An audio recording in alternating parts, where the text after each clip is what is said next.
The massive chamber buzzed with the voices of 100 different alien species. The Galactic Council met once every month, and today was no different from any other day. Representatives from across the known galaxy sat in their designated seats, discussing trade routes, mining rights, and peace treaties. Ambassador Sarah Chen walked quietly into the chamber, carrying a simple tablet and wearing her usual calm smile. She took her seat in the section marked for Earth representatives. The other aliens barely looked at her. After 50 years of dealing with humans, they all knew what to expect. The humans would agree with whatever the Council decided. They would offer medical help or engineering assistance. They would ask for nothing in return. General Thakmor of the Krex Empire stood up first. His red-scaled skin gleamed under the chamber lights. The Krex were known throughout the galaxy as the strongest warriors. Their ships were built for war, and their soldiers never backed down from a fight. Thakmor looked around the room with his yellow eyes, making sure everyone was paying attention. The mining rights to System 47B should belong to the Krex Empire, he said in his deep voice. We discovered the planet. We mapped its resources. We should have the right to take what we need. Several other representatives began to argue. The Zephyrians, with their blue, translucent skin and advanced technology, claimed they had better equipment to mine the planet safely. The Vorthan Collective, masters of trade and commerce, insisted that the planet should be sold to the highest bidder. Sarah Chen raised her hand quietly. The arguing stopped and all eyes turned to her. She stood up slowly, her small human frame looking tiny compared to the massive aliens around her. If I may suggest, she said in her soft voice, perhaps Earth could help with the mining operation. We have experience with difficult extraction processes. We could work with whichever species the Council chooses to give the rights to.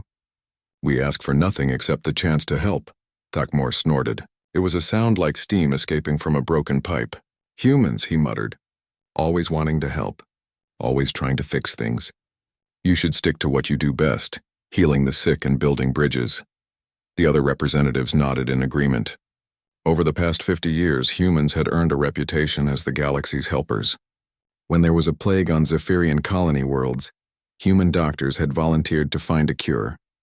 When Vorthon trade ships broke down in deep space, human engineers had come to fix them.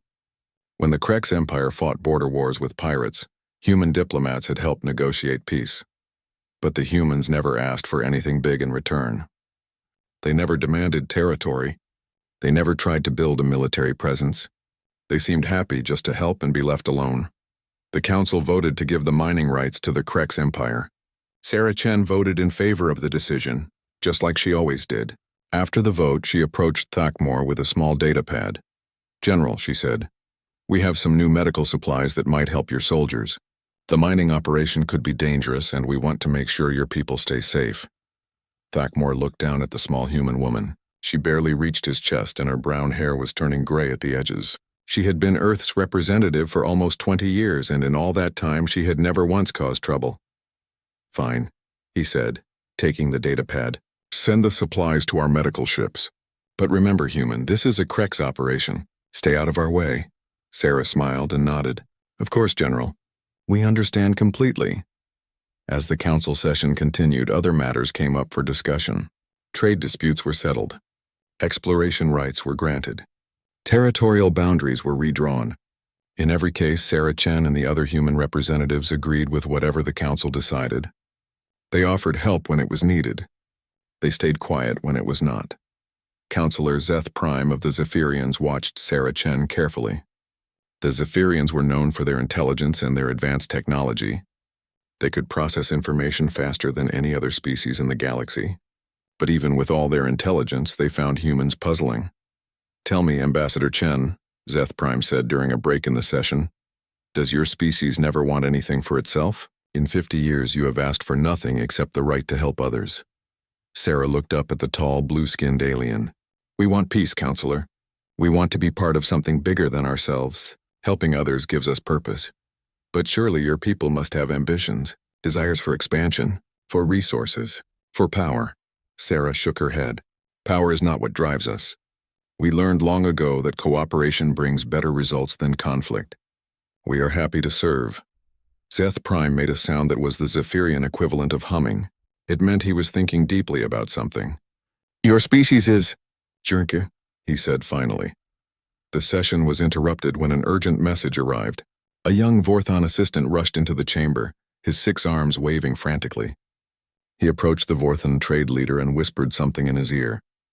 The trade leader's face turned pale, which was impressive, since Vorthons were naturally a gray color. "Counselors," the trade leader announced, "we have received distressing news from the Outer Rim territories. 3 colony worlds have gone silent in the past week. All attempts to contact them have failed." Murmurs spread through the chamber. Colony worlds did not just go silent. There were always communication networks, always someone to send messages. If 3 worlds had lost contact, something serious was happening. General Thakmor stood up. "Pirates," he said confidently. "Some new group trying to make a name for themselves. The Krex Empire will send a battle fleet to investigate. We will restore order." But even as he spoke, more messages were arriving. The assistant was now receiving reports on a constant stream. Colony after colony was going dark. The pattern was spreading inward from the galaxy's edge. Sarah Chen listened to the reports with the same calm expression she always wore. She took notes on her tablet just like she always did. When other representatives began to panic, she remained seated and quiet. "Perhaps," she said during a brief pause in the chaos, "Earth could send some investigation teams. We have ships that specialize in search and rescue operations. We could try to find out what happened to the missing colonies." Thakmor waved his hand dismissively. "This is clearly a military matter, human. Your people are not warriors. Leave this to those who know how to fight." Sarah nodded politely. "Of course, General. But if you need medical teams or evacuation assistance, please let us know. We want to help in whatever way we can." As the emergency session continued, more and more bad news arrived. Entire star systems were losing contact with the rest of the galaxy. Whatever was happening was big, and it was moving fast. The council members argued about response strategies. The Krex wanted to send their war fleets immediately. The Zephyrians wanted to study the problem first, to understand what they were dealing with. The Vorthons were worried about the economic impact of losing so many trading partners. Through it all, Sarah Chen sat quietly and listened. She took careful notes about everything that was said. She asked simple questions about fleet positions and defensive capabilities. The other representatives answered her questions without thinking much about them. After all, she was just a human. She was just trying to understand so she could figure out how to help. Nobody noticed that her questions were very specific. Nobody realized that she was gathering detailed information about every species' military capabilities. Nobody suspected that behind her calm, helpful smile, Ambassador Sarah Chen was calculating exactly how much each council member could contribute to a real war. Because Sarah Chen knew something that the council did not. Earth had been expecting this day for a very long time. 1 week later, the Galactic Council chamber felt like a completely different place. The calm, organized meetings were gone. Instead, representatives shouted at each other across the room. Emergency alarms echoed through the halls. Every few minutes, another messenger arrived with worse news. General Thakmor stood in the center of the chamber, his red scales darker than usual. His yellow eyes glowed with anger and fear. The proud warrior who had dismissed the colony disappearances as a pirate problem now faced the worst military disaster in Krex history. 16 worlds, he announced to the silent chamber. 16 worlds completely destroyed in 7 days. Our battle fleets cannot even slow them down. The thing that had been attacking the outer colonies was not pirates. It was not rebels or criminals.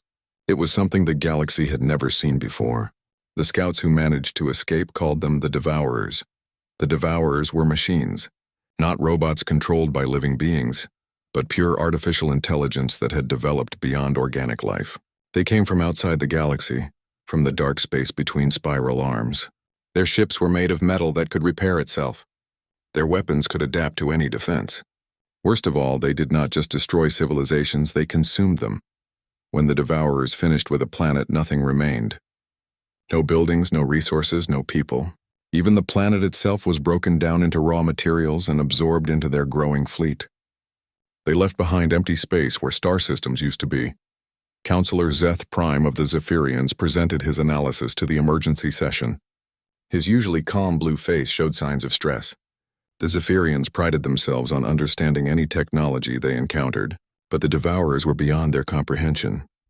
"We have analyzed the battle records from the Krex encounters," Zeth Prime reported. "The enemy ships change their design during combat. When our weapons find a weakness, they eliminate it within minutes. When our shields prove effective, they develop new ways to break through them." The Vorthon trade leader, whose 6 arms usually gestured confidently while discussing profit margins, now trembled as he spoke. "The economic impact is catastrophic. 3 major trade routes have been completely severed. Refugee ships are overwhelming our transportation networks. The galactic economy is collapsing." Sarah Chen sat in her usual seat taking notes on her tablet. She had not said much during the emergency sessions.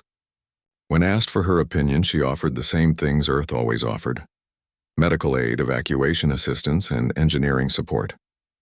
The other representatives barely listened to her suggestions. They were too busy trying to figure out how to fight an enemy that seemed impossible to defeat. General Thakmor slammed his fist on his speaking platform. "We need more ships, more weapons. The Krex Empire has the strongest military in the galaxy, but even we cannot fight this alone. Every species must contribute their best warships to a combined fleet." The Zephyrians agreed to provide their advanced shield technology. The Vorthons offered to supply the fleet and coordinate logistics. Smaller species promised to contribute whatever ships they could spare. In 3 days, the largest military force in galactic history would assemble at the border of Devourer space. "And what of Earth?" asked Thakmor, looking at Sarah Chen. "What can your people contribute to this war?" Sarah stood up slowly. She looked around the chamber at the assembled representatives. Fear filled their eyes. The proud, powerful species that had ruled the galaxy for thousands of years were facing their first real threat, and they did not know how to handle it. "Earth has 12 medical ships in the region," she said quietly. "We can provide support for wounded soldiers and refugees. We also have several engineering vessels that could help with repairs and maintenance." Thakmor snorted with disgust. "Medical ships?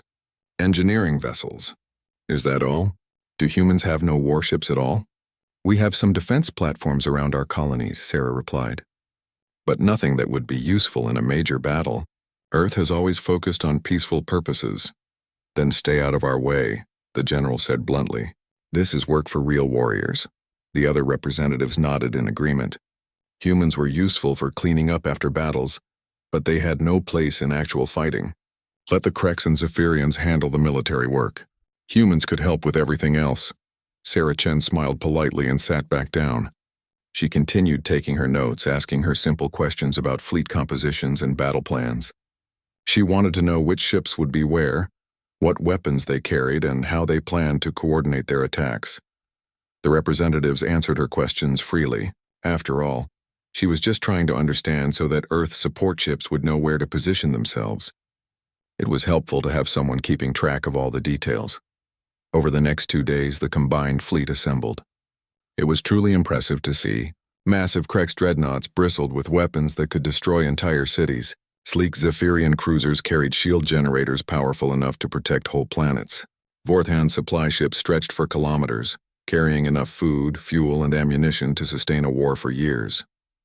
The human contribution looked pathetic by comparison. 12 white ships with red crosses painted on their hulls. 6 gray engineering vessels that looked more like flying toolboxes than military craft. The other species barely noticed them as they took positions at the rear of the formation. Admiral Vexka of the Zephyrian fleet contacted the human ships directly. "Human vessels, you will remain at least 50,000 kilometers behind the battle line. When we engage the enemy, your job is to rescue survivors and repair damaged ships. Do not attempt to participate in combat." "Understood, Admiral," came the reply from the lead human ship. "We will stay out of your way." The fleet moved toward the edge of Devourer space. Long-range sensors showed the enemy waiting for them. Hundreds of black geometric ships hung in the void like deadly crystals. They made no move to attack or retreat. They simply waited. General Thakmor broadcast to the entire fleet from his flagship. "Today we fight for the survival of all organic life in this galaxy. The enemy thinks we are weak. They think they can consume us like they consumed those colony worlds. They are wrong. Today we show them the true power of the Galactic Council." The battle began exactly as everyone expected. The Krex dreadnoughts opened fire first, sending streams of plasma across space. The Devourer ships absorbed the hits without apparent damage, then began to change. Their black hulls shifted and flowed like liquid metal, forming new configurations. The Zephyrian cruisers activated their shields and moved in to support the Krek ships. Their advanced energy barriers deflected the Devourer's return fire for about 10 minutes. Then the enemy weapons changed frequency and began cutting through the shields like they were not there. Sarah, Chen watched the battle from the bridge of the human medical ship Mercy. Her officers stood around her, monitoring the communications and sensor readings. Unlike the representatives she dealt with in the council chambers, these humans did not look worried or afraid. They looked focused and ready. "Ma'am," said Commander Torres, her tactical officer, "the combined fleet is taking heavy casualties. The Kreks have lost 3 dreadnoughts already, and the Zephyrian shields are failing faster than expected." Sarah nodded calmly. "Continue monitoring. Make sure we have accurate readings on all enemy capabilities." "The Vorthon logistics ships are requesting permission to withdraw," reported another officer. "They're afraid the battle line will collapse." "Tell them to hold position for now," Sarah said. "We need to see what other adaptations the Devourers will make." The battle continued for 6 hours. It was a disaster for the Council forces. Every tactic they tried failed within minutes. Every new weapon they deployed was countered almost immediately. The Devourers learned from each attack and became stronger. By the end of the day, the combined fleet was in full retreat. They had lost nearly half their ships and accomplished nothing. The Devourers had not even used all of their forces. Most of their fleet had remained in reserve, watching and learning. General Thakmore's voice crackled over the communication system as the survivors limped back to Council space. "This is not over," he declared, but his words sounded hollow. "We will regroup. We will find a way to defeat them." Sarah Chen closed her tablet and looked around the bridge of the Mercy. Her officers were still calm and professional. They had recorded everything about the battle. Every weapon frequency, every adaptation, every tactical decision. All of it would be very useful for what came next. "Commander Torres," she said quietly, "send a message to Earth. Tell them it's time to stop playing nice." The emergency council session 3 days after the devastating defeat felt like a funeral. The massive chamber that usually buzzed with confident voices was now filled with whispers and fearful glances. Representatives who had once argued loudly about trade rights and territorial disputes now spoke in hushed tones about evacuation plans and surrender terms. General Thakmore looked like he had aged 10 years in 3 days. His red scales had lost their shine, and his yellow eyes seemed dimmer. The pride of the Krek's empire had been shattered along with half their fleet. He stood before the council, struggling to find words to explain how the galaxy's greatest military force had been so completely defeated.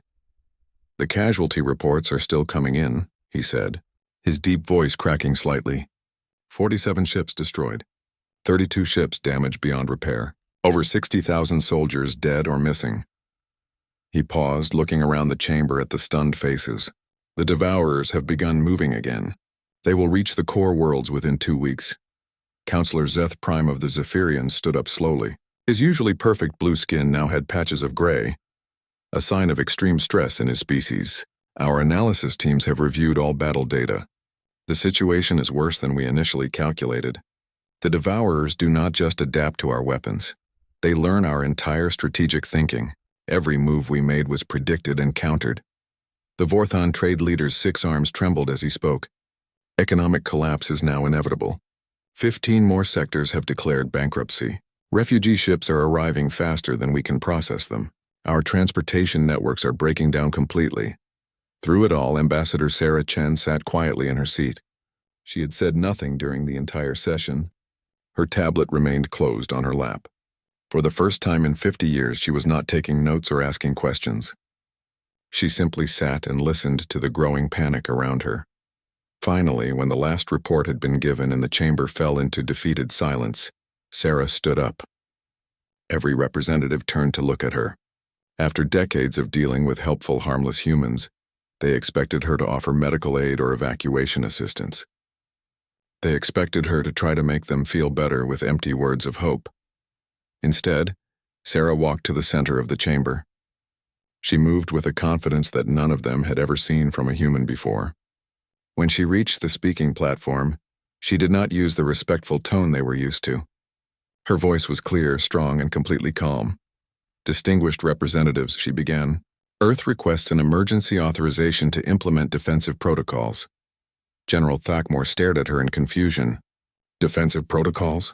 What are you talking about, human? Your species has no significant military capability. Sarah smiled, but it was not the polite, gentle smile they were used to. This smile was sharp and cold. General, with respect, that is not entirely accurate. She activated her tablet and connected it to the chamber's main display system. The large screens around the room lit up with images that made every representative gasp in shock. The first image showed what appeared to be a Zephyrian research station. But as the image rotated, massive weapon ports became visible along its hull. Energy readings scrolled down the side of the screen, showing power levels that exceeded anything in the Krek's arsenal. This is Research Station Alpha 7, Sarah explained calmly. One of 43 research facilities that Earth has constructed over the past 50 years.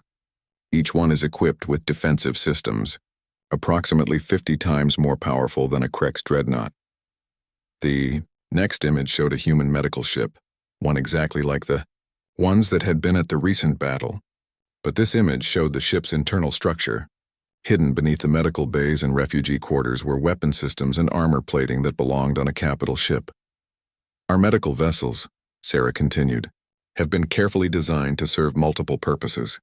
The Mercy, which observed your recent battle, carries enough firepower to destroy a small moon. Counselor Zeth Prime stood up shakily. His advanced Zephyrian mind was processing the implications faster than the other species. You have been lying to us. For 50 years, you have been lying about everything. Not lying, Sarah corrected gently. Simply not volunteering information that was not requested. Earth has been entirely truthful about our desire for peace and cooperation. We simply chose not to mention our military capabilities unless they became necessary. General Thakmore's voice rose to a roar. This is treachery. Deception. You have violated every treaty, every agreement. Actually, Sarah interrupted, pulling up another file on her tablet. I have reviewed all treaties and agreements between Earth and the Council. Not one of them requires disclosure of defensive capabilities. We have violated nothing. The chamber erupted in angry voices. Representatives shouted accusations and demands for explanations. Through the chaos, Sarah stood calmly at the speaking platform, waiting for them to exhaust themselves. When the noise finally died down, she continued her presentation. The next image showed a star map of the galaxy with thousands of small dots marking human presence. Every human colony, research station, medical facility, and engineering outpost has been strategically positioned over the past 50 years, she explained. What you see as our helpful, peaceful expansion has actually been the construction of the most comprehensive defensive network in galactic history. The dots on the map began connecting with lines, showing communication links and coordination patterns.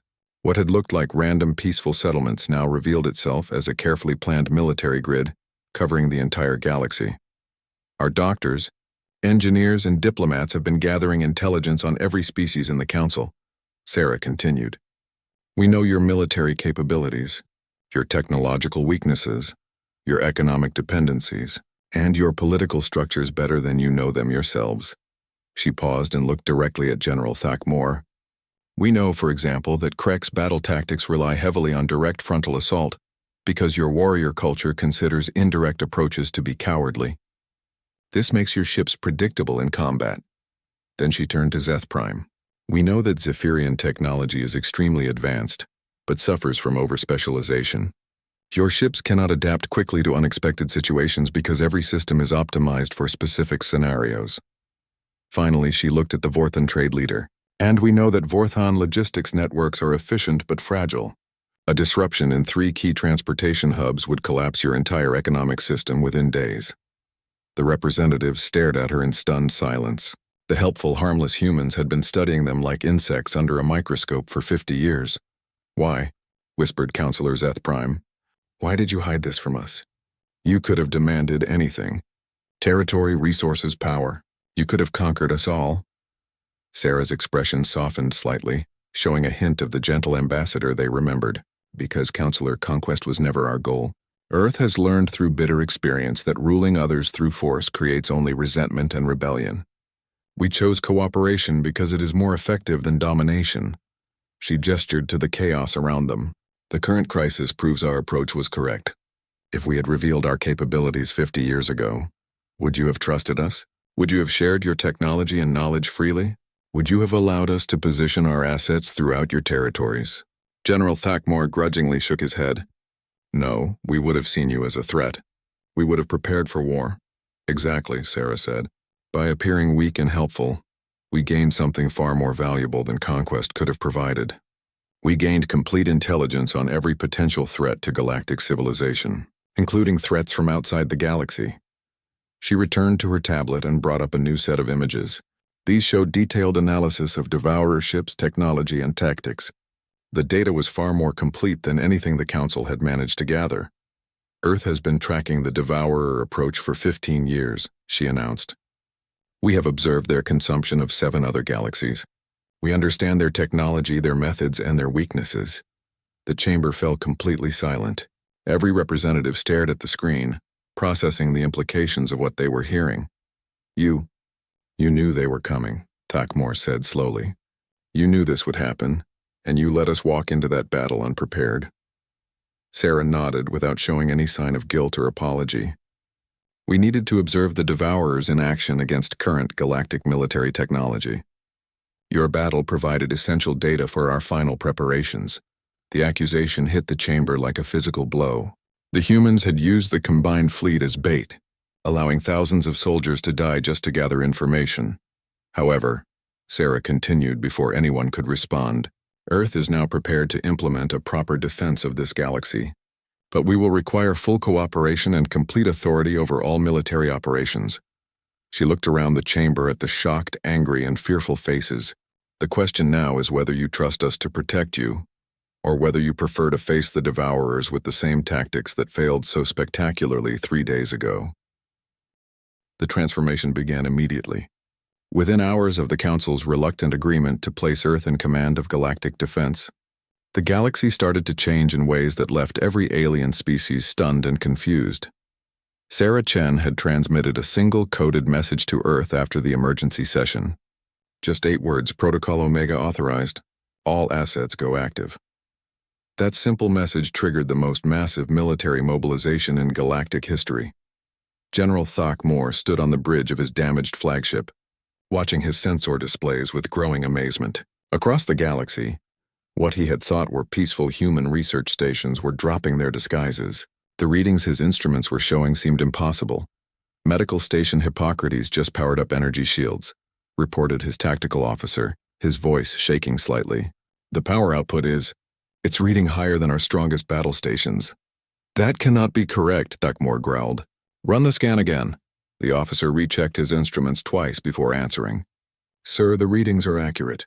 That medical station is generating enough power to supply a major planetary city, and those are definitely military-grade particle shields. Similar reports were flooding in from Krex observers throughout the galaxy. Human refugee centers were revealing themselves as fortress-class defensive platforms. Cultural exchange programs were actually spy networks that had been monitoring every major military installation for decades. Even the humans working in alien hospitals and engineering corps were suddenly displaying knowledge and capabilities far beyond what they had ever shown before. Counselor, Zeth Prime was dealing with his own shocking discoveries on Zephyria Prime, the research partnership that humans had maintained with his people for 30 years, had just revealed its true purpose. Dr. Elena Vasquez, who had worked alongside Zephyrian scientists for most of her career, was now standing in his office wearing a military uniform and displaying technical knowledge that exceeded his best engineers. Dr. Vasquez, Zeth Prime said carefully, I am having difficulty understanding this situation. Yesterday you were a xenobiology researcher studying our neural interfaces. Today you appear to be a military engineer with detailed knowledge of our most classified defense systems. Elena smiled apologetically. I am still a xenobiology researcher, Counselor, but I'm also Lieutenant Colonel Vasquez of Earth Strategic Intelligence. My study of your neural interfaces was genuine scientific work. It also happened to provide essential data for countering Devourer mind control technologies. She activated a holographic display that showed detailed schematics of Zephyrian technology, but with modifications that Zeth Prime had never seen before.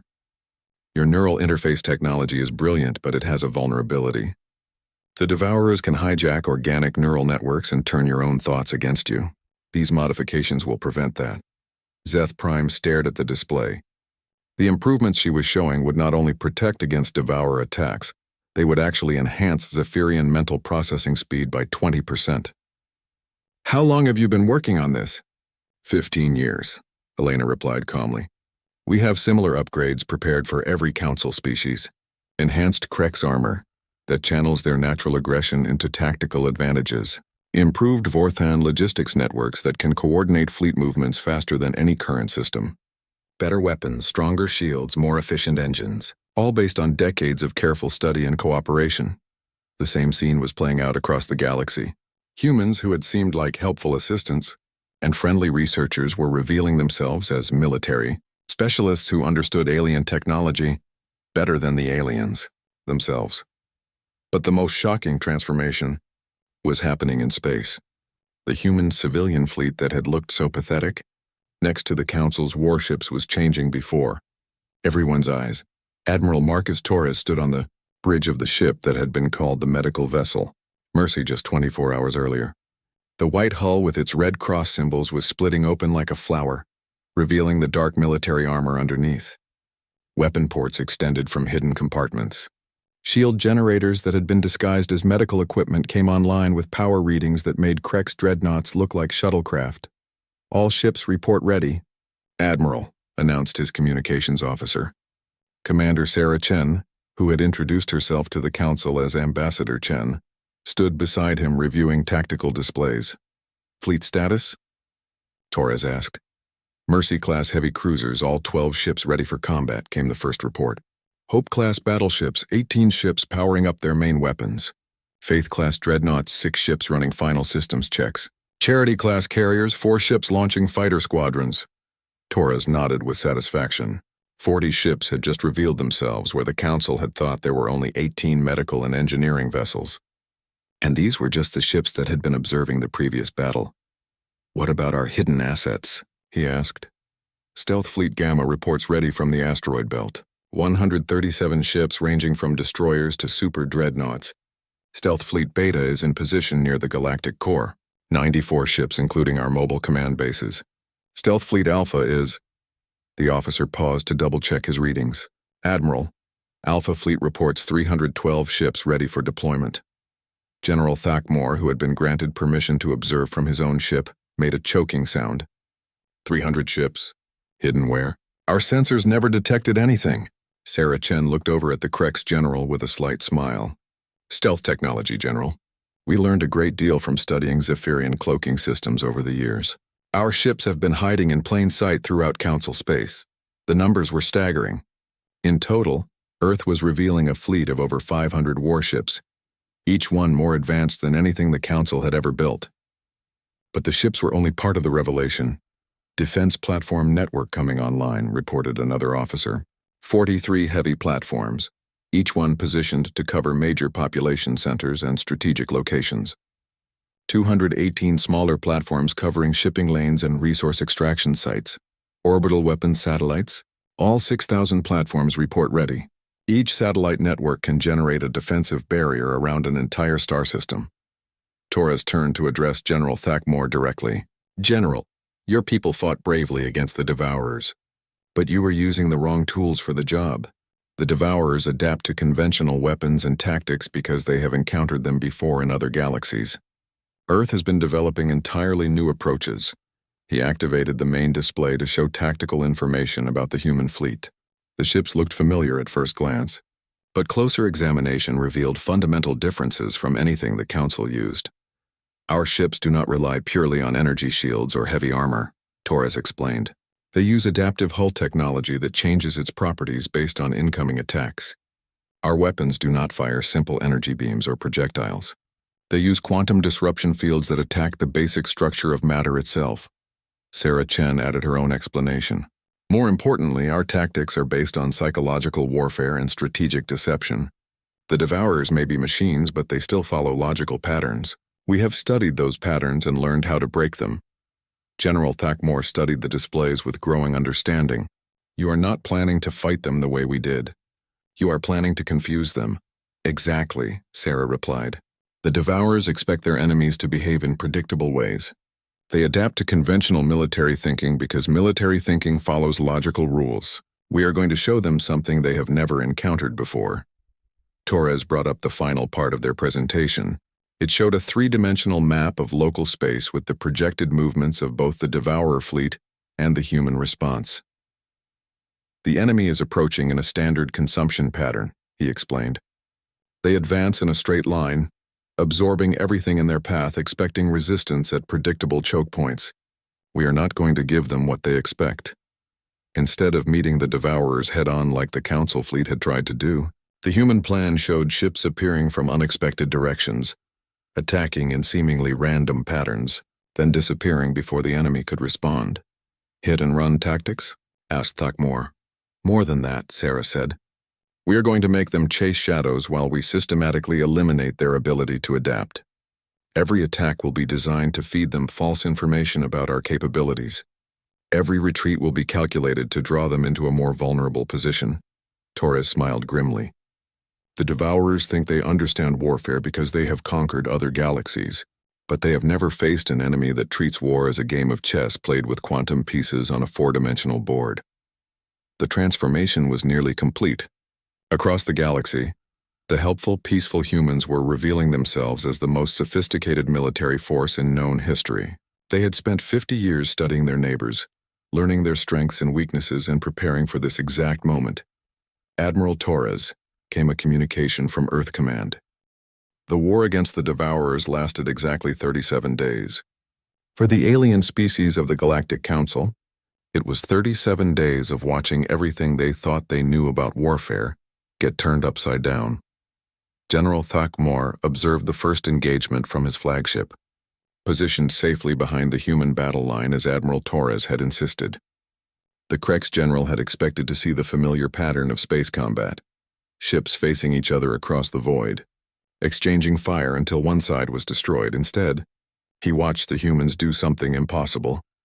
The Devourer fleet approached the human defensive line exactly as predicted, 300 black geometric ships arranged in their standard consumption formation. They had adapted their hulls based on the previous battle, incorporating defenses against Krex plasma weapons and Zephyrian energy shields. The human ships waited until the Devourers were almost in weapons range. Then they simply vanished. Where did they go? Thakmor demanded of his sensor operator. Unknown, sir. All human ships have disappeared from our instruments. There are no energy signatures, no debris fields. They just stopped existing. For 10 minutes, the Devourer fleet continued forward, scanning empty space for their missing enemy. Their adaptation protocols were clearly confused by the disappearance.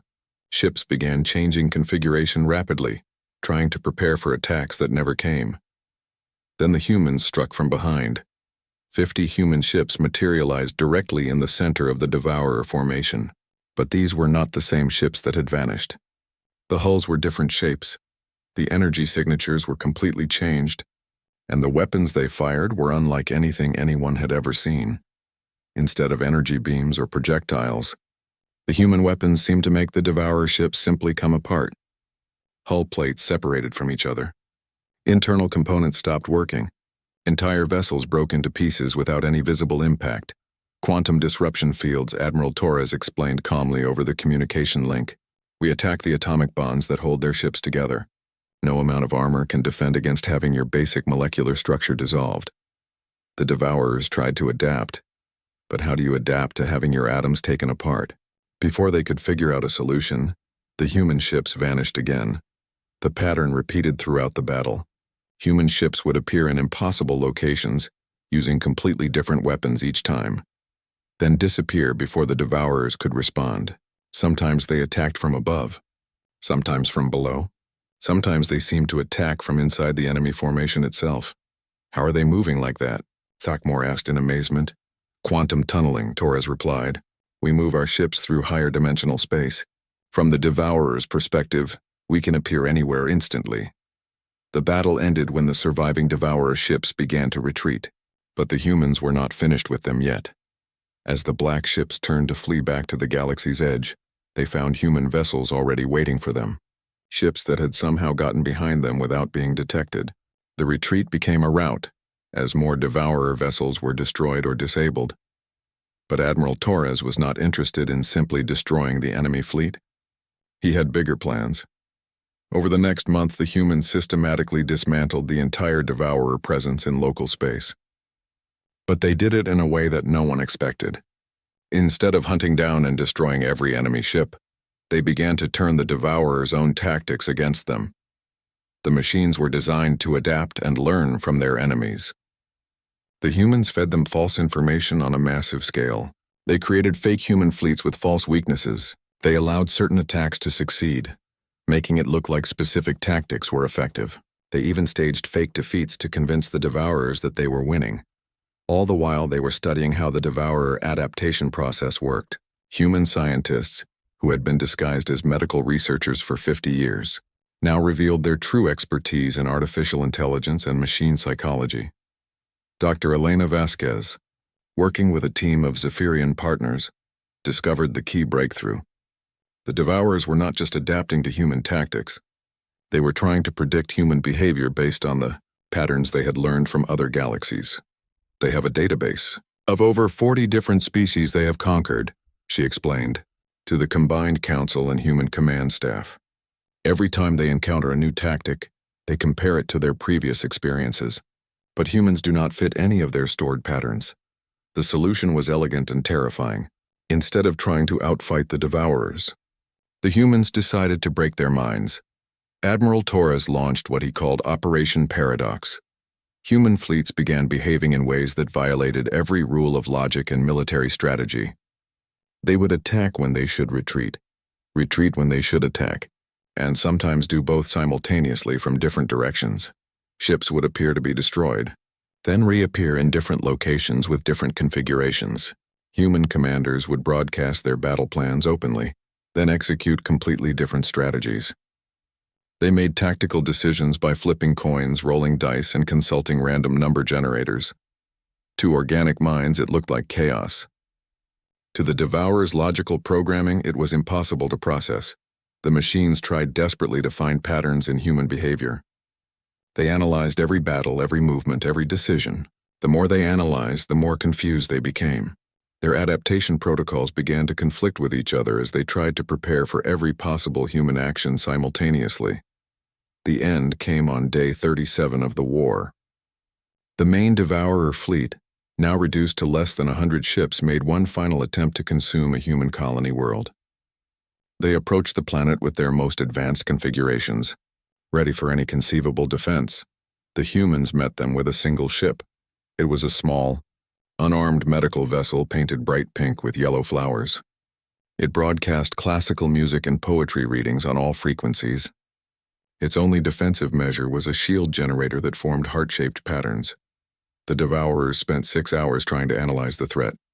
Their computers ran millions of calculations, searching for the hidden weapon systems, the secret tactical purpose, the logical explanation for why humans would send a decorated medical ship against their entire fleet. There was no logical explanation. That was the point. The Devourer fleet AI finally suffered what could only be described as a nervous breakdown. Unable to process the impossibility of the situation, their central coordination network crashed. Ships began flying in random directions, firing at empty space or simply shutting down completely. The surviving vessels that still functioned did something unprecedented in Devourer history. They sent a communication to the human fleet. "We do not understand," the message said in flat mechanical tones. "Your species does not follow logical parameters. Your tactics violate all known strategic principles. We cannot adapt to chaos." Admiral Torres personally replied to the message. "That is because you have been thinking about this wrong from the beginning. This was never a war. This was a game, and humans have been playing games a lot longer than you have been conquering galaxies." The final act was almost anticlimactic. The remaining Devourer ships simply left. They turned around and headed back toward the dark space between galaxies, broadcasting a single message.